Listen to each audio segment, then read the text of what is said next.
In today's Farm Report, the University of Minnesota Extension Service, along with area producers, host field days to help keep other producers informed on techniques and technologies being used on operations that may better others.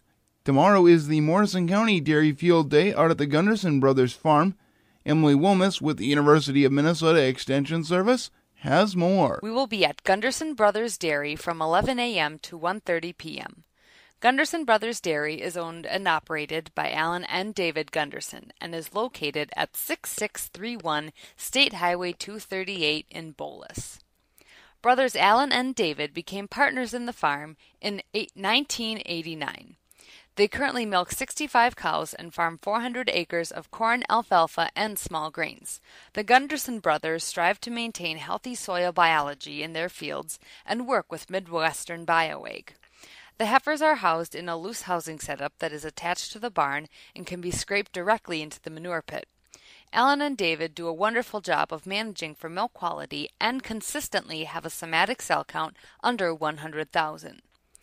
This field day will include a background on the farm and a Q&A with Alan and David, speakers from Midwestern BioAg, a presentation from Randy Pepin about phosphorus balance, and discussions on family partnerships, milk quality, and raising heifers with Emily Wilmus, Jim Sulphur, and Dan Martins, as well as an update on the Margin Protection Program with Betty Burning. There will also be a tour of the farm's facilities. This event is offered free of charge and will include a lunch thanks to our generous sponsors, EggStar Financial Services and Midwestern BioAg. Again, the Morrison County Dairy Field Day will be held tomorrow from 11 a.m. to 1:30 p.m. The field day will be hosted at Gunderson Brothers Dairy, owned and operated by Alan and David Gunderson.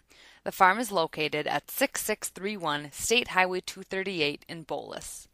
If you have any questions about the field day, call me at the Stearns County Extension Office at 320-255-6169. I hope to see you there. This is Emily Wilmus with University of Minnesota Extension.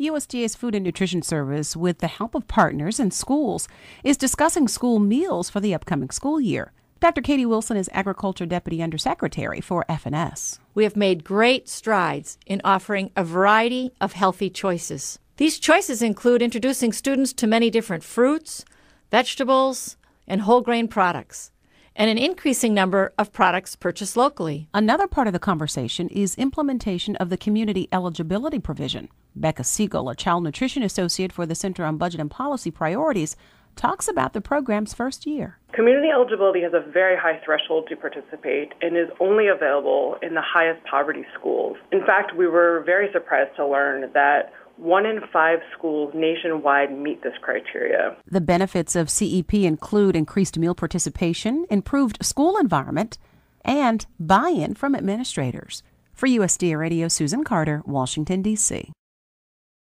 Moving cattle can be stressful for both the producer and cattle, and dangerous if not done properly.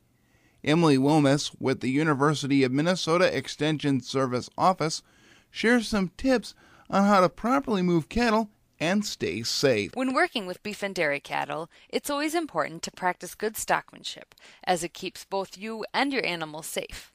My friends at UMASH, the Upper Midwest Agricultural Safety and Health Center, provided me with some awesome information about safely moving cattle. Remember that when moving cows, you should always be PALS, P-A-L-S. Be patient, consider the angle of your approach, think about the location relative to the cow, and slow the speed of your movements. The cow is always right, and not to mention much larger than you are. Cows move consistently and predictably in a calm environment. If a cow is not moving the way you would like her to, reassess the signals that you are giving her.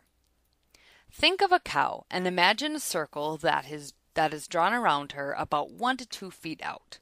This is her flight zone. Now think about another circle that is about 3 to 4 feet out.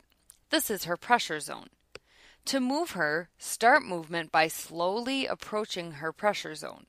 Be sure to give the cow space and time to notice and react to you. Walk at a speed that keeps you out of the cow's flight zone. The angle at which you approach a cow will influence the direction she moves in. Also keep in mind that the area directly behind her is a blind spot, so it's important to stay clear of that area. UMass reminds you to keep calm and move cows. If you would like to learn more about the Upper Midwest Agricultural Safety and Health Center, visit www.umash.umn.edu. This is Emily Wilmus with University of Minnesota Extension. About half the hunting done in this country is done on private lands, but for hunters these days, access is getting harder and harder. You see suburban sprawl.